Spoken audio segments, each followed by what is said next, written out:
And, like life's like mysticism, like being a mystic has been a very lonely life. And it is a lonely life. Like, and following God's calling. Like, who does that in the 21st century?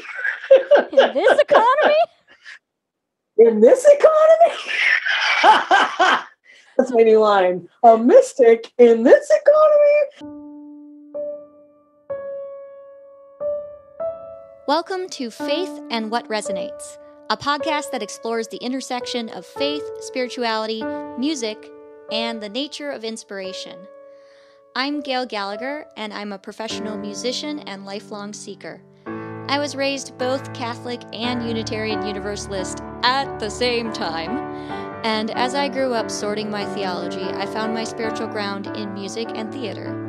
On this show, I interview folks about their faith journey and the role music plays in their lives as we explore the magic of the things that resonate.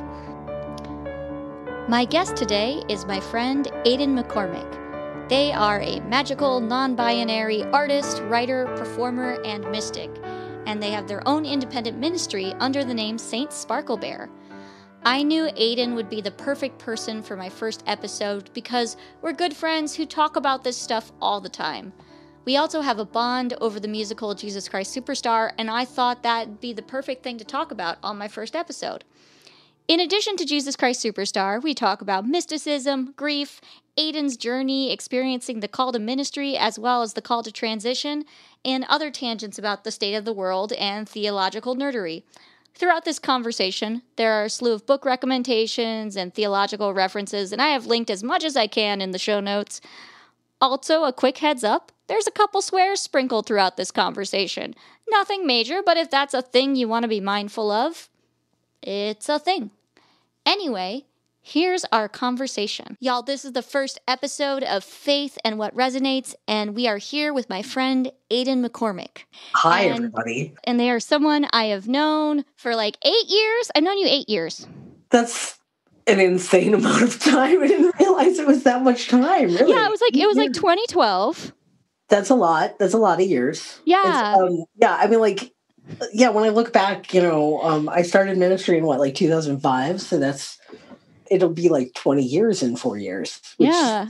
That's craziness. But we met at a Unitarian young adult conference in Wisconsin. I believe, was it Wisconsin or was it Kalamazoo? Oh, Kalamazoo. So Michigan. Michigan. One of those. Wisconsin and Michigan, it's just like if you turn it upside down, it's either one. So yeah, one of those. And yeah. I think our first conversation was about Amanda Palmer, maybe. Well, I think my first impression of you and the thing that, and I, of course I've told you this, is that you said something about how the universe was being sassy. Being sassy towards you. And I was like, oh, that's wonderful. And such a good way to describe what the universe does to us. Right? Yeah. I think our first conversation was sometimes the universe is, or dear universe, why are you being so sassy? Is a legitimate prayer. It really is. Dear universe, why are you being so sassy is a totally legitimate prayer. And I myself have used it from time to time in the last 8 years. So it's a good one for sure. It is very good. Yes. So go ahead and tell the audience a little bit about yourself and what you do in the world. Wow. Okay. Well, my name is Aidan, aka Saint Sparklebear, and I am, how do I describe myself? It's so funny because I've never thought of the elevator speech, and I really need to for this because it's so what do I want to do? I just I want to be the sort of the spiritual guide or the minister for people who are spiritual but have decided to leave institutional religion for one reason or another, and just help people to just find their own spiritual path and be on it, because I feel it's really important right now. I think right now, particularly as we're ending the pandemic, I think people are realizing how important it is to have a spiritual life, to have that aspect, and the thing I like to say is that after billions of years of evolution, our brains still they still have within it this capacity to see God or understand God we're still like, it's still evolutionarily advantageous for us to be spiritual. Right. And so, like, what does that look like for us now? What does it look like when you believe in science, right? And like when you understand that the world is running by science as the universe is, and like, what is, how does spirituality look in that regard? And like, so I just like want to help people sort of discover that. Yeah. So like that desire to like that, to be that spiritual guide, or to like, to be that person for folks, and not to be like the only person certainly, but to be a person that people can turn to for that. Like that, I think that desire came from like, having all of those, like I was an official minister, and I, went through the whole process of, ordination with the Unitarian Universalists. And I was also transitioning at the time. Right. And, as a non-binary person, I think that, like a non-binary and queer person, I think that what I have experienced really firsthand, and what I've witnessed, is that the sacred is found in all sorts of places that we don't necessarily assign the sacred to, like. Thank you. Yeah, you're like crying. You're like feeling all warm and fuzzy. Oh, yeah, because this is an audio medium and I use gestures a lot, so I assume this will become a thing. I am putting my hands across my chest and making a hug motion. Gail describes her gestures. But yeah, that is what I am all about. What I'm doing with this show is talking about how we experience the sacred in art and in music and all of those things. And that's like been true of me my whole life, my whole life. I think I wrote like a long time ago when I first started seminary that like my parents would take me to like three holy churches. One was the Catholic Church. The other one was Severance Hall, which is like the Cleveland Orchestra, hall that's here, that has like the most amazing acoustics you've ever witnessed. Oh, they're so good. And then the last one was the Natural History Museum. And so like that amalgam of things like formed who I am and what I understand of God, quote unquote. So, I have to describe I'm making little quote motions. So, cause like, what is God, right? What is God, Gail? It depends on the day. Does it now? Yeah. So what is God for you today? Oh, well, you're interviewing me. I thought we would interview. I thought it was a conversation. So. It is a conversation. First episode. I'll get around to like actually answering that first question in like a succinct way. What is God for me today? Oh my goodness. God for me is these moments of joy and connection, and when the universe gives you a yes and. So here's my hot take on the idea of manifestation and praying and like trying to put things out into the world, into the universe, and receiving things back. I don't see God as a wish granting factory. I see God as an improv partner. Correct. So sometimes you're like, hey, universe, higher power, God, here's what I would like to see. And then sometimes God's like, here you go. And then sometimes God's like, we're just going to do this thing and you're going to figure it out. Usually God just like takes you on this weird journey that you don't understand why you're going where you're going, but you're going where you're going. Yeah. And there you go. There's a meme that I saw that is inside joke with one of my good friends, but I need to share this meme with you as well, where it says, when God shuts a door, he opens a window. And now the heating bill is really high, and there's a moose and there's a raccoon in my house. That's the way that works. Yeah, and so the way that works. Yeah. And so my friend and I would like text each other about it and be like, "There's a moose in the living room." Like, I have had many strange feral creatures enter my habitat. Yep. Be it, like, I'm like talking about my soul. Yes. Like feral creatures of the spirit, whatever that means. It's a whole thing. Yeah. Oh, so that's like another part of who I am, right? So I've got this whole ministry, but like really like I understand myself as a mystic. And like what that means is that like it's a whole tradition, and it's like mystics are they're like sort of interreligious, or whatever the term is that like actually includes all religions, because that term's kind of like loaded from what I understand.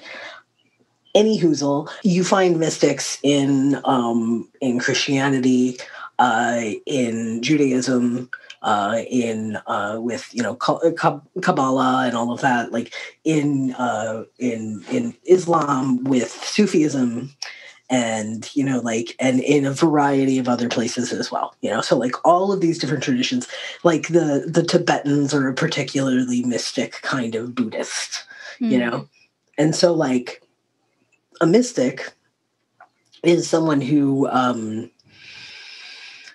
it has like has had and continues to have a very like direct experience and relationship with the divine, and like is purposefully living in a way that listens for that. And I have been purposeful in my identity as a mystic, and some of that is like a dedication to like living simply, Other parts of that are just like, about just sort of kind of like listening to God and where that force is kind of like taking me. So it's like a very like, it's, we're talking about how God is an improv partner. So I'm just like, I'm on this like the ultimate improv team. Like that's what mysticism is. It's like you're at Second City and it's like 7:00 on a Saturday and the whole like place is packed, like that's the kind of like, that's what mysticism is. It's just this like, you just get like bowled over, knocked over, smacked in the face, like with a fish by God. And I find that that's been true in my own life, but like, okay, so like what that has looked like, or where that's kind of like led, it's led to this spiritual guide Saint Sparklebear thing, because I was a mystic when I was like a Catholic kiddo, and I had mystical experiences where like I visited the crucifixion, and it's. No, really, and it's weird shit. Like, please unpack that, please. I'd say I was probably about like 7 years old, and I was at a campground it was like a Girl Scout camp, and we were doing like a scavenger hunt, and like it was me and my mom were on the scavenger hunt together, and my mom like went away. She was like, I'm just gonna go, you stay right here, do not move, you are 7 years old, don't move, so, and I was there. So like one of the things that mystics describe, and like oh gosh, what is the name of that author? I think it's Barbara Kingsolver. I should have done research on this before. There's an author who wrote a book called like Fingertips of God, or like something like. There was this person who wrote a book, and she's a famous person who writes these things, and she wrote this book about how she is not a spiritual person. She's never been. She's actually an atheist, but she has mystical experiences. And so she was like, well, what the heck is this now? Because I'm having mystical experiences, and so it must be like a neuroscientific thing that's happening. You're getting so excited. I love it.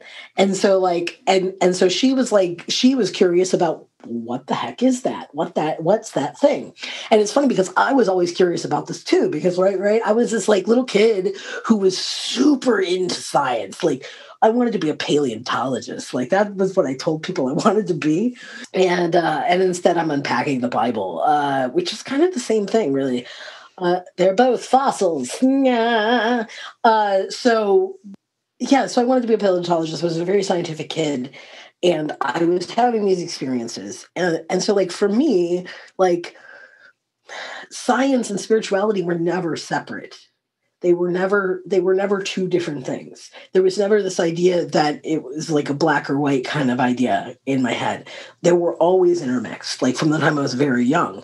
And part of it was having these mystical experiences from a very young age, where I was, and the woman who writes this book, she describes it in these various sort of like observational terms that I felt were so uncannily similar to what I had experienced myself. And so like she describes like the sound of like rushing air, like a tornado almost, you're just like you're just like the whole room loses all of its oxygen and it's replaced with its own air. And the sound, there's like a rushing sound that comes with that, right? And then there's just this like feeling of like a bubble around the experience, kind of, and so like there's this, she describes a whole bunch of different things, but they're definitely in keeping, like, and after that rush is when like the mystical experience happens, and it's very much like, it's kind of symphonic in a way, and that's like the way that it's felt to me, is like it starts and you're like, oh, what's happening? And those are the rumblings, and and then it's like, it just like hits this crescendo of just like experience of like one-on-one transcendental experience with the all. And then it fades away. And it's different. So it's like, and like the thing that's really interesting about mysticism. So there's a tradition of people who followed this, like, who have had these experiences, who describe the experiences in very similar ways, who follow the experiences into this life of like spirituality and like seeking to understand like the kernel of truth of what is the divine. And so that's where I am. So I've been doing that for a while. And yeah, so when I was 7, there I was. I'm in the forest. I'm in like the outdoor chapel at this Girl Scout camp, and all of a sudden there's the whoosh, and I hear all of this commotion, and it's just like I'm amidst just a crowd of people, and I hear them just like it was in English, and it was all like crucify him. And so one wonders if it was like a Jesus Christ Superstar thing, which we'll get to in a second. However, like for my little 17-year-old self, I was like, oh, holy moly, like that was really something, like I was like a really good little Catholic kid. And that wasn't the first time that I had one of those experiences. Like the first one was probably like 3 or 4 years old, And then I continued to like have, mystical experiences, throughout teenage years and into my 20s, and, all the way up to like, like all the time, because frankly, the whole, it's, we're living in this like unified field of divineness, that we're amidst this like like the kind of the Indra's net idea. I don't know if I've heard that concept, but definitely break it down. Alrighty. Yeah, okay, so Indra's net is a concept that I believe that comes from Hinduism, that that the universe is a web, and that there are these little like nodes in the web, and each node is this multifaceted jewel that is reflecting all of the other jewels, and it's reflecting each individual one reflects the entire net. And so the net is just this like one unified being that is like reflecting back on it, and it's like part of itself.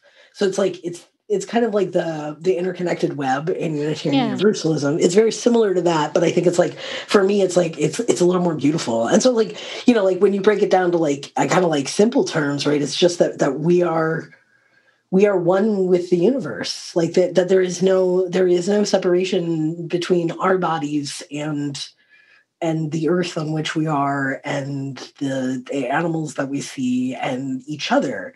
That there's that separation is false, right? And the closer that you come, the more that you kind of walk with the divine as you hear it. And I fail all the time to do that because I'm actually like, because, there's a lot of trauma up in this brain. And so like, I do things that are not in keeping with who I want myself to be, which is why like I'm dedicated to a path, like but that path is definitely, I think, kind of like shifted over time. So, but it's all about that. It's all about just like understanding that we are part of this one ecosystem and part of a universe, and that like our fleshy meat bag selves, that we arose from it and we'll go back to it, and that understanding should do something about how we treat one another and how we kind of deal with all of the stuff that's going on around us in society. And part of that is I think like is understanding that art is sacred and that art spaces are sacred. Yeah. Yeah. And it's interesting. Well, first of all, I think I identify as a mystic as in my own way. I don't know if I haven't had like visions of like, and now I'm at the crucifixion or anything like that. But I've always had this like sense of the divine in music and in like artistic moments, and also I have like weird spooky things with people who have passed, and have had those experiences. But so I grew up both Catholic and Unitarian Universalist at the same time. I don't even know what that's like. I grew up going to two churches every Sunday. And unless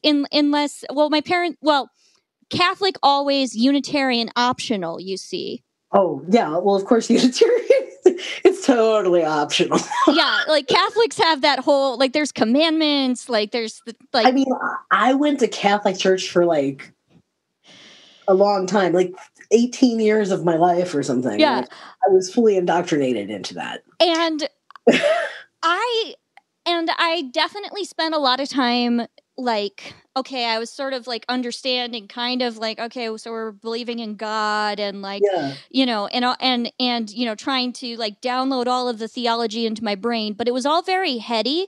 And I feel like if someone had sat me down and had been like, those chills that you feel at the overture of Les Mis are the Holy Spirit, I would have been like, yeah, bro, I get it. Yeah. But that didn't track for me for a while. And it wasn't until I studied theater and started to understand like presence and being in my body and understanding that being in the moment on stage is not having anxiety about whether your director will yell at you, which is a whole other thing. But being in the moment is not having anxiety about what the next moment is and like obsessively thinking about your lines. Or at least trying to like separate out the like monkey mind and like focus on your scene partner and focus on the moment. So yes, a lot of how I experience things is through presence and creativity, and how improvising and inspiration can just come in these different magical ways. And it took me a while to so my dad's Catholic. My mom was she passed in 2016, but she was a like grumpy atheist flavored Unitarian. I mean, she had her like optimistic. That's my favorite kind. Like on it, like they were not my favorite kind when I was a minister, but now they're my favorite kind. I know. But also, I mean, she had some like Buddhist flavoring and like you know. And stuff like that, but she very much was not. She did not like the idea of childlike faith because it sounded like someone was trying to play a trick on her, which is fair. It really is. Yeah. Which my concept of childlike faith is that have you met children? They ask a lot of questions. Yeah, and so to have childlike faith is to just be constantly asking questions, which is a very Unitarian way to look at it. But yeah, well, and it's to be like curious and loving. Really, it's childlike faith is not about like following blindly. Anyway, but I agree with you. and sort of part of my journey was as I was growing and as I discovered that I was a little bit more I was a little bit more theistically inclined than my mom. Like I was having a little bit more like, open to synchronicity, open to magical things, working all of that out. And I couldn't have a conversation with my mom about it because like she was very skeptical about like those things and would always have like a sarcastic comment about it. Yeah, which is very difficult. Like when you're in the exploring phase, like that sarcasm that like from skeptics can be very infuriating and frustrating. Right. And so I started like looking at like the neuroscience of spirituality, and I read this book. It was called Why God Won't Go Away. Which is a strong choice, but it's the biology of belief, and it unpacks the neuroscience. And I found a lot of grounding from that, and also Jill Bolte Taylor's work. And all of these things were combined in a sermon by.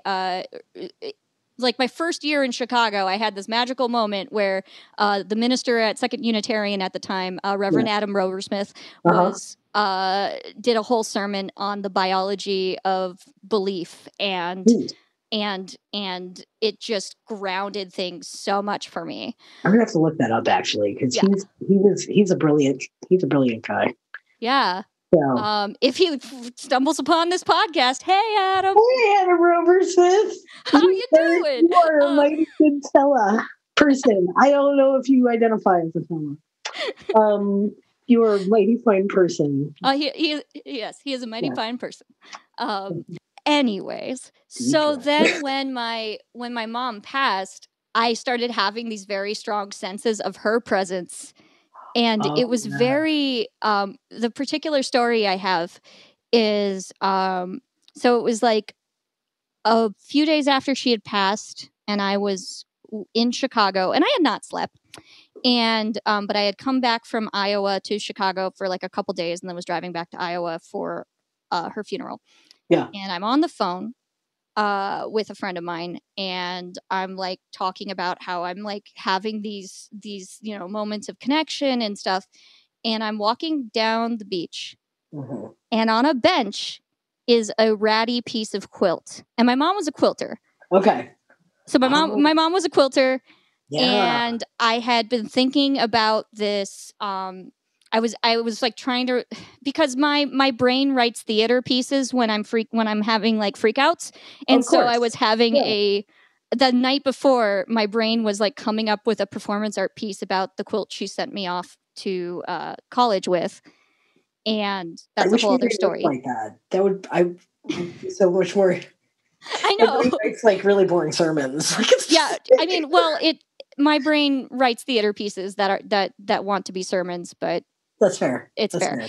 And then we start podcasts. But anyway, so I'm walking. Sermons want to be theater pieces, and here we both are. Yeah. So I'm walking down the beach.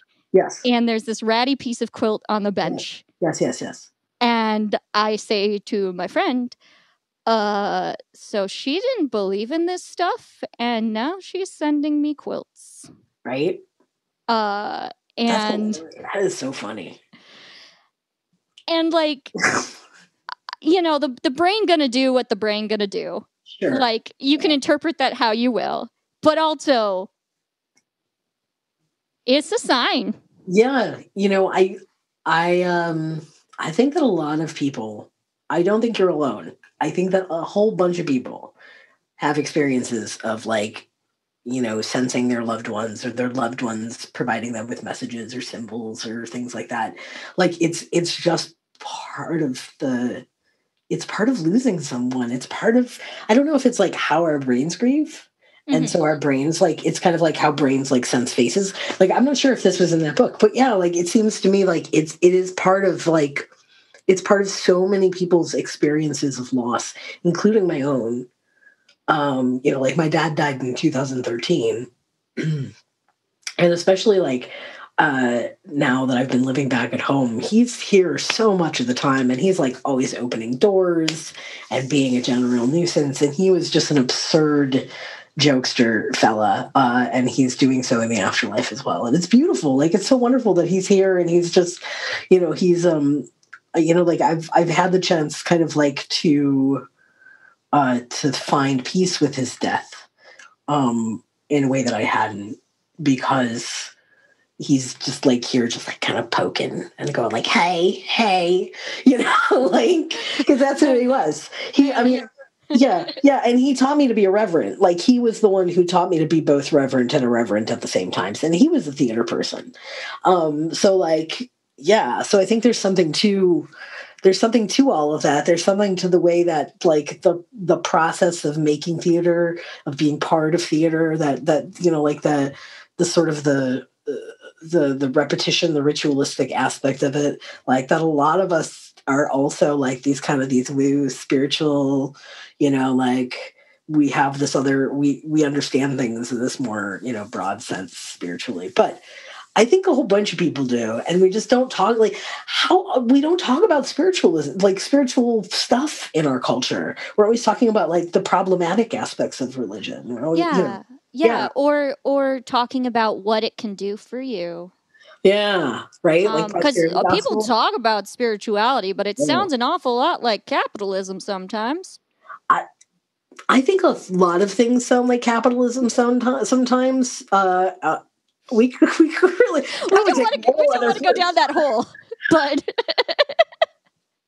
so many things look like capitalism. So many things do, including the LGBTQ community, and it just makes me so sad all the time. Like, it's all selling things, and I'm like, really, this is where we've gotten. We're just like we're selling things, but we're just selling things for people in our community, like DOP kits for our syringes and tape for binding ourselves. It's just like, it's crazy. I don't know. Yeah. That's a whole other thing. That's a whole other thing. And that's part of this. That's part of like what I am, what I'm preaching, or kind of like what I hope to like present with my ministry, is this like, I wouldn't say it's anti-capitalist because whatever, it's here, it's what we function with, but it's like, it's post-capitalist, because that's where we're headed, right? Like we're headed to a place where that system will eventually collapse, and we're going to have to figure out a way to function without it. And right now we're figuring out ways to function within it, because it's gotten so crazy that we need to figure out creative solutions in order to survive. And so I think like in terms of where we are going, spiritually, is like, we're going to hopefully eventually understand that all human life is sacred, that, and then we provide for life. So, and that whole like futurism thing, that's also my shtick. Like, I believe in utopias. Like, I think utopias are totally possible, and we need to like I love dystopic sci-fi as much as the next person, and I am currently writing like horror and science fiction, like more than other things, which is very strange for me. And so, but I think that it's important for us to maintain utopic and hopeful visions of what the future can be, and then to work together to build those, to like have that imagination. Because right now the only people who are like preparing the future for like in a serious way are like doomsday preppers, and like look where that's gotten us. and I think there is like an overall like the spiritual conversation that is happening now is definitely like beyond just like selling yoga mats or whatever, but like there's definitely a lot of thought leaders coming out. There's definitely like if you go down the rabbit hole of evangelical culture and like people deconstructing and all of that, My TikTok is mostly like most of the people I follow on TikTok are like progressive ministers and people who are deconstructing and Oh my gosh, I'm gonna have to like follow your TikTok. Yeah, I mean, if you follow my TikTok, it'll start to send you those people, and then if you follow enough of those people, then you just get a steady stream, because TikTok just sends you what you want to see. But anyway, the point is the conversations are happening, and I think that's really good. That is magical. And I think it's like important. Like I think one of the places where I've gotten, and it's understandable given my journey, is that I have become a little jaded, and I think it's important. Like, though I believe in these utopic visions and I believe that they're possible, like I think that like getting more engaged with that is like a really good idea, because like, I sort of like the adventure that I've been on as a mystic is, trying to like kind of like follow a calling to ministry, but in the Catholic Church, which didn't want me because I was a girl and because I ended up queer. And then in the Unitarian Universalists, where I ended up transitioning. I was the first trans person to graduate from Meadville Lombard. And I experienced a lot of marginalization and a lot of discrimination, both within the denomination, but also like kind of like as I sought to do internships and as I sought to do residencies, I was blocked and stymied along the way because I was trans. And ultimately, I was like really dedicated to ministry as my calling, and like, I could not get a job in Unitarian Universalism. I couldn't get a job in ministry. And it was ultimately like there was just a whole bunch of things along the way because of all of the intersections of my identity and whatever, where it just like ministry was not like a career. And so it was really difficult. Like you go through, like I definitely like have been through, like the dark night of the soul, in the truest sense, kind of like in that St. John of the Cross. He wrote that book. And do you know about him? In passing, in quotes and things. Okay, he's a dude. He didn't wear shoes. People who wore shoes were really mad at him because he didn't wear shoes. He got thrown into prison a few times. He wrote a sexy gay poem about having sex with Jesus in the forest. I'm taking this analysis at full value because you went to seminary, but also I might need a link to put in my show notes or whatever. You're going to need the Wikipedia at least. Like, who is this guy? What is he doing? What's going on? Yeah. But like kind of like along the way of that experience, like I kind of like what happened was like, I was called, like, not only was I called to ministry, I was called to transition. Like, I was called by God when I first arrived at seminary to transition. And this is all so strange, but it's true. And so I did that. And it taught, like, what it taught me about God was so much more than I could have learned otherwise.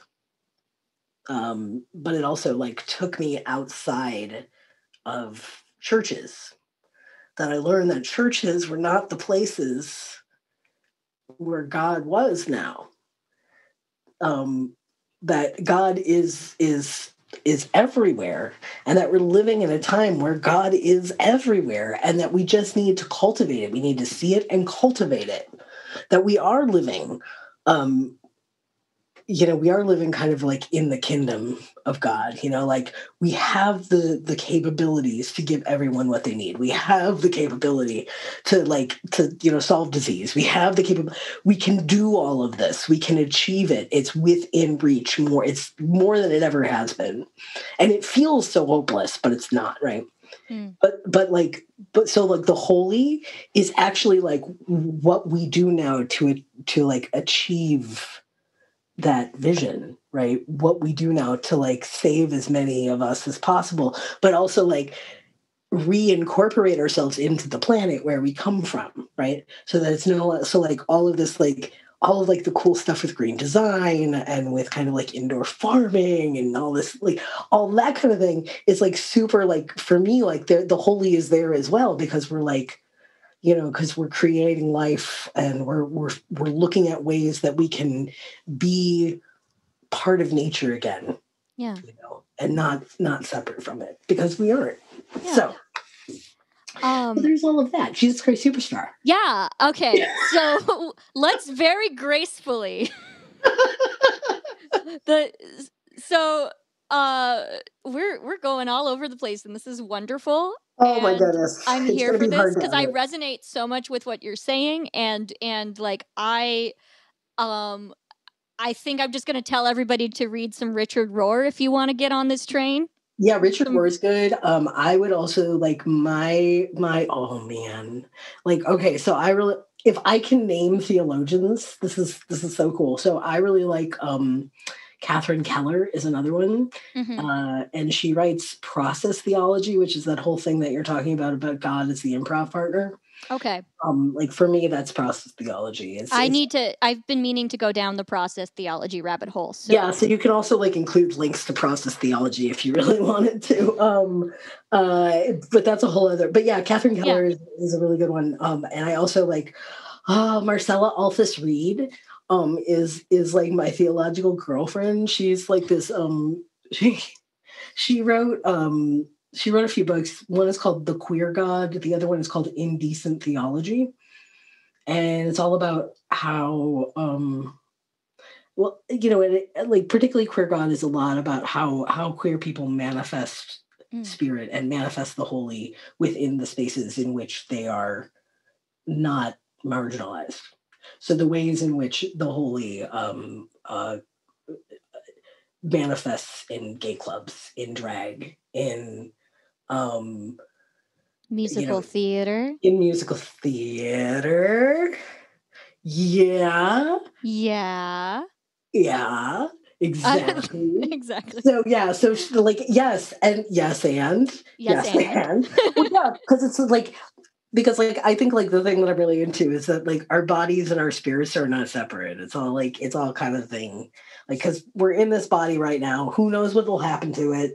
Who knows like what's going to happen to like what we're I don't know any of those things. But we might as well like experience fully and like holistically what's happening to us in this life. Exactly. Yeah, musical theater. Okay, musical theater. Yeah. So we need to talk about Jesus Christ Superstar. Oh my God. Okay. So Aidan and I share a bond. Yes. Over Jesus Christ Superstar. Yes. We've the past few years we've done the Conspirators DIY Jesus Christ Superstar, the Jesus Christ Superstar Do It Yourself Messiah Complex. That's right. Which is a salon talent show, a salon cabaret version of Jesus Christ Superstar. Yes, it's gotten so like professional, like it's gotten very like high end, kind of like burlesque. It's gotten very risque, which I'm really appreciating. And I am curious. So I'll share that I encountered Jesus Christ Superstar when I was like 13 or 14, when the JCS 2000 edition came out, the one that looks like a music video. And I fell like deeply in obsession with that musical. And it was also my mom's favorite musical and my mom's preferred gospel. And so this was the thing that I could talk to my grumpy atheist mother about Jesus with. Because she loved that show because it showed Jesus as a man feeling feelings, and the whole idea of like Gethsemane and the song Gethsemane, and this feeling of I've tried for 3 years and I'm tired and I'm angry. And it was, and so we had this bond over it, and we the first show I auditioned for was Jesus Christ Superstar. And I didn't get cast, but I worked backstage and like met all of my theater friends, and it was my introduction to theater, and I worked on props, which was hilarious because I was also altar serving. So I was an altar Those server are at the like, Catholic there are like Church, connections and then there. I would work backstage on Jesus Christ Superstar, Ah. and like my job as the props person for Jesus Christ Superstar was to set the table for the Act 2 for the Last Supper, and then like other things, and also ogle the teenage apostles, but that's neither here nor there. Those beautiful teenage apostles. Yep. Anyway, so because I was 13, and that's when you ogle teenage apostles. I think, that's what you do. That's what you that's do how at it works. 13. But it was sort of the logical transition from being this multi-church kid with the squishy theology to, and I was already a musical theater nerd, so it made so much sense to me. And my mom and I were so bonded over Jesus Christ Superstar that now, whenever I go to productions of Jesus Christ Superstar or experience it, there's a magical moment that happens where I feel like mom is like watching it with me, through me, however the heck that happens. That's lovely. I love that. That's wonderful. So that's my experience with going on. And I think, we all have really deep experiences with Jesus Christ Superstar. My experience was like, we listened to, oh my goodness, like, I don't even know how young I was. I was trying to think about that today. Like, how young was I when I first remember listening to that original soundtrack, like the original, in like it was like a brown leatherette cover, and it just like, it was beautiful, and like at the time, like I was this little kid, right? And my mom listened to it every year. Good Friday, my mother listened to Jesus Christ Superstar. My mother, the Roman Catholic, every year. And so it was like part of growing up. It was part of my experience of like being a Catholic, honestly, was listening to Jesus Christ Superstar every single Easter. I knew that it was going to be part of that Holy Week tradition. And so it was, and that goes back to like how like the secular can, so often the things that are originally secular, like they are incorporated into our lives in a spiritual way, like, and we could talk for ages about what I mean by that. But so like I was really into Jesus Christ Superstar, like from a very, very young age. And I was like, I've always been into Judas primarily. Like that character is so fascinating to me. I had a crush on the actor that played Judas in the 2000 version, to the extent of hanging out on his fan forum back in the 2000s when people had fan forums. When they were doing those things, and it was GeoCities. Yeah, and it was so funny. That's adorable. That's so cute. I have a crush on the person who played Judas in our thing, totally. But it just happens. That's Judas is crush worthy. So, but no, there's something that's like so compelling about this person who was like, I think his story, like who is misunderstood to the point of death, and he's really like, he's doing the thing that he's been called to do. He's doing the thing that he thinks is best for his friend that he loves. And it's so gay. Like the love between Judas and Jesus is so gay. Like in that musical, it's a beautiful gay thing. It's wonderful. So, but yeah, like there's something that's like really like, there's that both Judas and Jesus are both like these tortured human people who are really like struggling with what life has presented to them. And that was like, as somebody who's always like, who's been studying the Bible since they were a kid, like it's, there's like, for me, there's no fleshier, there's it is the most fleshy gospel. Like it is, because it really humanizes the characters in a way. And I love it for that. But Gethsemane, like, given my history, given my path, like, and we should like tell the audience that like I've been Jesus in this performance that we do for like the last several years. I think 4 years, 3, 4, I don't know, for a few years. Yeah. Well, we started at 5, like, I think it was like 5 years. It was 2015. So that's 6 years. Math is hard. Math is also time is fleeting. And time is an illusion. A fleeting illusion. It's all entropy. Oh! This is why you're my first episode. We're just covering all of the bases. Yeah, right. Like, here we go. Here's all the hashtags. It's like this is what you're in for. Anyway, honestly, I need somebody to organize my thoughts for me. Like, it would be really useful. Yeah. Squirrels. Anyway. So Jesus Christ Superstar. So I've been like doing the Jesus performance, and Gethsemane has been like kind of the piece de resistance for a few years. And it really does like it, and I'm at the point in my life where I'm really trying to like kind of like really get away from kind of like a trauma narrative or a narrative of marginalization or discrimination. Like, I'm really trying to get away from that and into just like living my life, right, as a person and, fully whatever. But I think that there is like, I really need to tell the story of what it was to be a person with such deep faith, with such a tremendous calling, and to have that calling be interrupted by factors and people's prejudices and all sorts of things that were completely sort of like beyond my control. That I was just like a person doing the thing that God was sending me to do in the moment that I was doing it. And I was being buffeted, whatever. So it's like, so there's something like so powerful about that song for me, and about kind of like I understand that that moment where you really like are just like directly questioning God, like, why is this happening to me in particular? Like, why is this thing happening to me right now? Like, why are you such an asshole, God?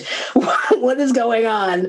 And like, and reckoning with that, and like really trying to like come to some kind of like resolution or peace, and not necessarily like there are just some things that are like, we have to accept and move on, we have to accept, we have to incorporate this. And there are some really hard things that we have to do that with. And so like Gethsemane, he's having to like accept his own death. Mm-hmm. Accept this, like, and so there's something that's like very, I think, like so pointedly human about that. And like also that, that sense of being kind of like hemmed in from all sides. And,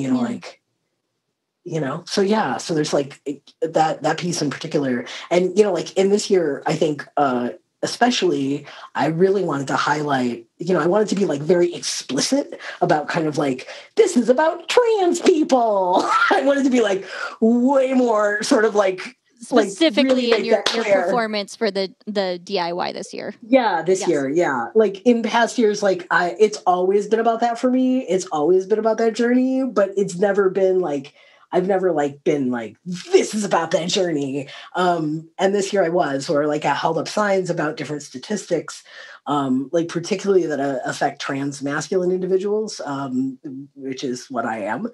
And so, like, I think like, especially right now when there's all of these, 82 bills, and it's just like April, 82 different bills in different legislatures all across the country. Like, why do we want to spend so much time hating and limiting people? Mm-hmm. I don't understand. Yeah. I don't get it. And that is, I don't understand the things that people will do that are in the name of God, but it's like this is not welcoming. This is not helpful. This is not accepting people. And when your idea of religious liberty is to restrict people, then you might need to take a look at what your Jesus is. Yeah, right. Yeah. And honestly, I think all the Christians need to look at who their Jesus is and what the Jesus is that they're following, including the ones that I preach to. I mean, I love them. They're amazing. But like what I'm talking about is a denomination, because like I just think that like I really, I think there's a reason why so many of us are identifying as other or none, or spiritual but not religious. There's really a reason for that. And I think that it's tied into a lot of kind of like the institutional failings that we find ourselves facing right now, as a country, and it's part of that. It's like, what do we put our trust in? What is worth our trust? What are we safe with? And like churches have shown us time and time again that they're not safe places for anybody. So it's like. And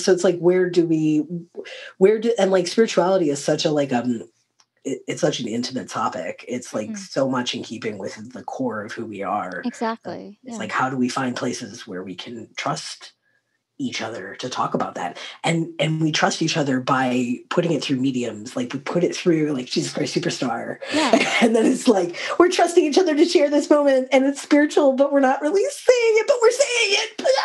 Well, with any artistic practice, but specifically with Superstar, it is, we are all, in any performance, or in, music or theater, you're connecting to something that is greater than you. You're connecting to a story, you're connecting to creating something, and you're connecting to presence.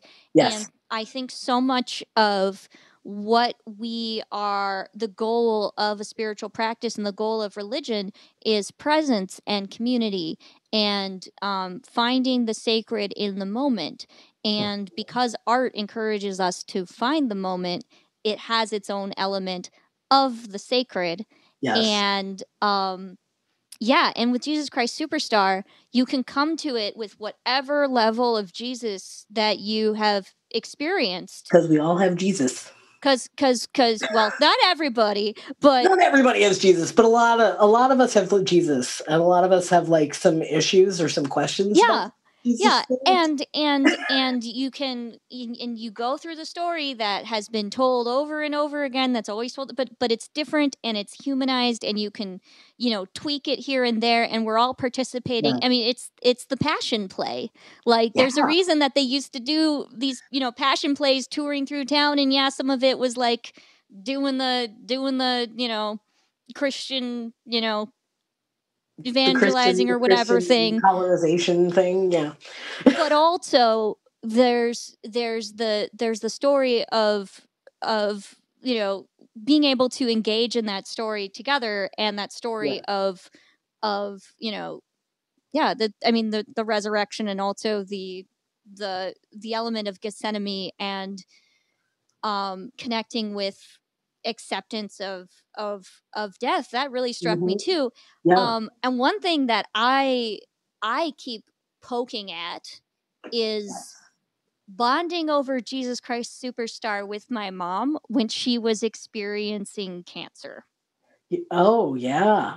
And I don't know, I want to go down that whole entire hole. Oh my gosh, no, because I haven't. Yeah, go ahead. I've got an experience with my mom as well, but you tell yours first. But and we weren't able to like she wasn't very open about her feelings with it, but there's something about there's a knowing that happens with that line of the Gethsemane and the after all I've tried for 3 years, seems like 30, like that that whole shtick, like that is the line that just makes me weep. Like you all connected, she connected to that scared to finish what I started, what you started. Yeah. I didn't start this. Like, tell me more about that. Like what happened there that you all connected? I mean, we didn't talk about it, but I connected to her, and I have this knowing that like the last time we watched Jesus Christ Superstar together. Yeah. Was oh my gosh, it was like winter of like 2014 or something. I come home for Christmas, Well, first of all, we fell down a Tim Minchin rabbit hole. So Tim Minchin, amazing singer, songwriter, composer, and Mom was experiencing some shenanigans with a woman at her church who was of the more woo-woo persuasion and was telling her that she could cure cancer with positive thoughts. And you know that my cynical mom... Oh, my Lord, no, you cannot. You cannot. Positive self-talk helps in general with a lot of things. It does. But it will not cure cancer. But please don't gaslight my skeptical mother. Anyway, yes. So Mom was processing all of that, and we spent much of Christmas break going down a self-righteous Tim Minchin rabbit hole, listening to Tim Minchin's Storm and things like that, and all of his cynical comedy songs about being an atheist. And then we found out there was a version of Jesus Christ Superstar where he was Judas. And yes. And that one is super high concept, and I highly recommend it because they made a lot of choices, and I appreciate it. I need to watch that one again, actually, because it was so weird. The Pharisees are bankers. It's set in like the it's set in like the Occupy Wall Street setting, and so they're all holding signs that say "We are the 12." And so we ordered this copy of Jesus Christ Superstar. It showed up on Christmas Eve, and then we stayed up watching Jesus Christ Superstar on Christmas Eve together. Oh, that's so good. Oh, what a wonderful memory. And that was the last time we watched Jesus Christ Superstar together. That, if that has to be the last time you do it, that's a really good way to do it. Yeah. Like a weird high concept Tim Minchin, Jesus Christ Superstar on Christmas Eve. Like, yes, please. Yeah. 100%. So I've got two stories. Well, one is a wish, and my wish is that there would be like a actual full-scale production of Jesus Christ Superstar that's kind of like in the same spirit as the DIY has been headed. Kind of this like, darkish industrial sort of, I don't know, how would you describe it? Anyway, but to like do like a like it's like vaudeville meets like burlesque meets clowning meets like big choices meets a sermon at the end. And it's like hella queer. Like there's a bunch of like non-binary like Judas and Jesus are both played by non-binary people, and like, I want to do like an actual production, like a real, like just full scale, just, do the whole thing. That's a dream I have, in that same spirit, in that like circus, vaudeville, burlesque, dark, goth industrial, like I have a whole, like I've got a whole, maybe I'd be directing it. I don't know, but that's my vision. And it's a thing I'd love to do in my life. Who knows if it will ever happen. But my mom and I, so like the part that I connected with my mom around is right at the beginning of Gethsemane, when he sings, will no one stay awake with me? Peter, John, James. Will none of you wait with me? Right? And that moment of like, of being very alone. And not having anyone around you, and feeling that sense of like being very much disconnected from other human beings and having no one to turn to but God, and it's a very humbling experience, and it's a very difficult experience. And there's something like, and it's a line, like my mom shared that with me, and I forget what she was talking about, kind of like what that was around for her, but it's always struck me like of this, like, kind of this moment of like, of that ultimately you have yourself and your connection with God and with the earth, and that's what you have. And and that you can't necessarily, it's not that you can't depend on other people, but it's more that like, that is enough, that in any given moment that can be enough, and that you don't necessarily need other people to stay awake with you, you know. At least that's where I've taken it, that it's like there's the ancestors are awake with you, you know. God is awake with you. Yeah, so there's like that sense of like never being alone, even when you're lonely. And, you know, like life's like mysticism, like being a mystic has been a very lonely life. And it is a lonely life. Like, and following God's calling. Like, who does that in the 21st century? In this economy? In this economy? That's my new line. A mystic in this economy? Following Check, God's please. calling Yeah. in this economy?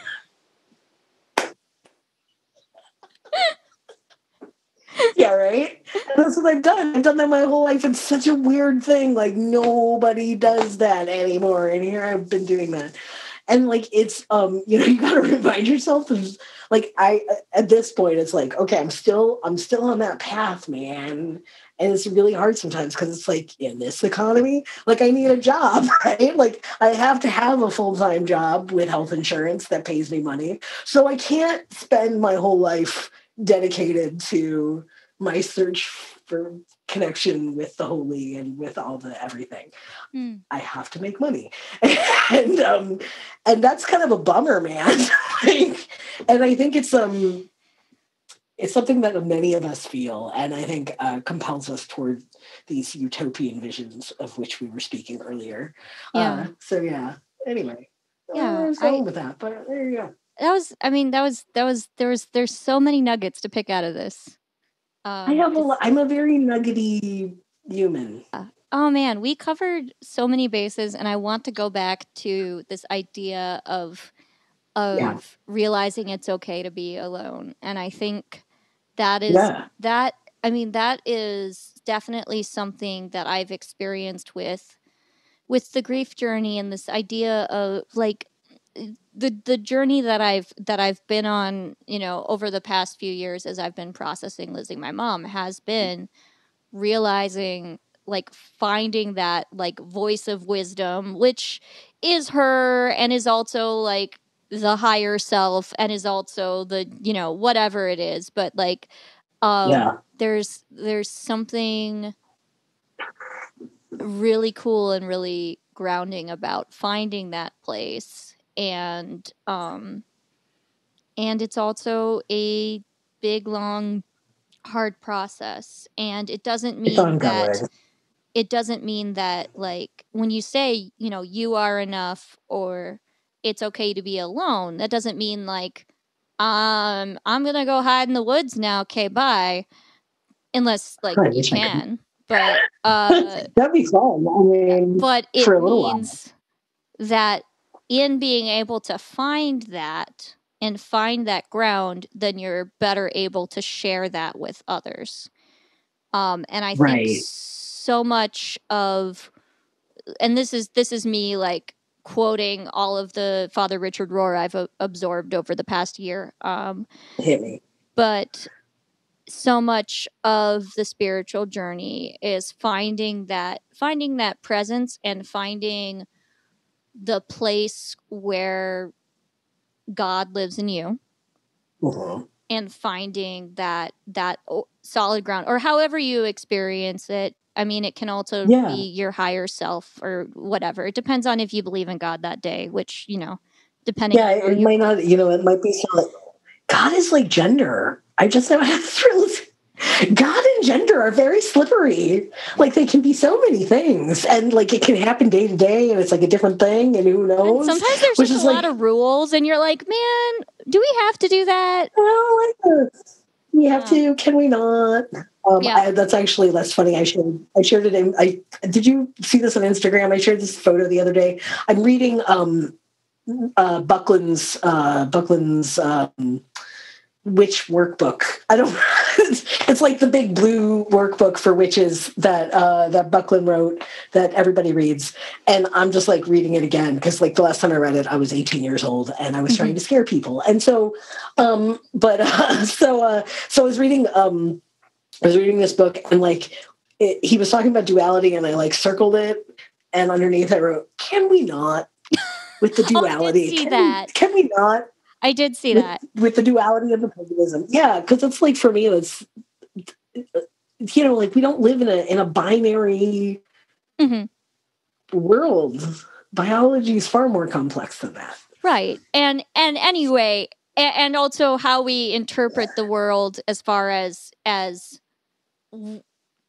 I think the heart of mysticism and spirituality and finding that still small voice is the place, the part of us that believes in God or is connected to the supernatural is also connected to creativity. And because it's also connected to creativity, it's all stories that we are it's all poems. It's all poems. Yeah. We're all making sense of it. We can only make sense of it through poetry. We can only make sense of it through music. And seriously, by unpacking that, and having these conversations, we can start to wrestle with that more and wrestle with what is the human instinct of belief and how can we touch on it through music and theater.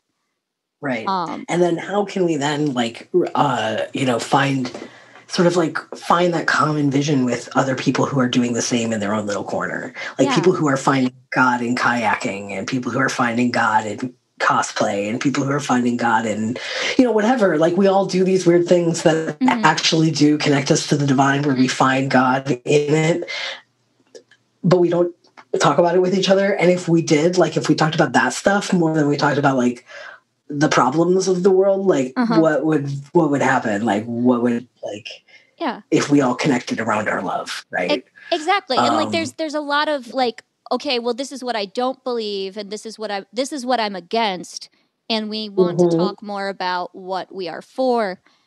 Yes. And I'm low-key quoting Andy J. Pizza on that, who does this podcast called the Creative Pep Talk Podcast, and he did a whole episode about that. Awesome. And link it. There will be a link. Great. Well, I'm trying to wind this little roller coaster up. And it's hard to do. It's hard to do. I hope for those listening, I hope you have enjoyed this circuitous journey that we have gone on. I'm so happy. I'm so happy, Aidan, to have you on my first episode. I'm happy and honored to be here. It's just such a wonderful. Thank you so much for a wonderful conversation. As tornadic as it's been. Awesome. Cool. So, where can people find you on the internet? People can find me on the internet at www.saintsparklebear.com. And there they'll find mainly a focus in wedding officiation, different rites of passage, and tarot reading. So, and I've given you a tarot card. We never talked about that. But tarot reading is another thing that I do. My song Tarot Song is based off of a tarot reading that they gave me. Egg full of swords. And that is a whole other story.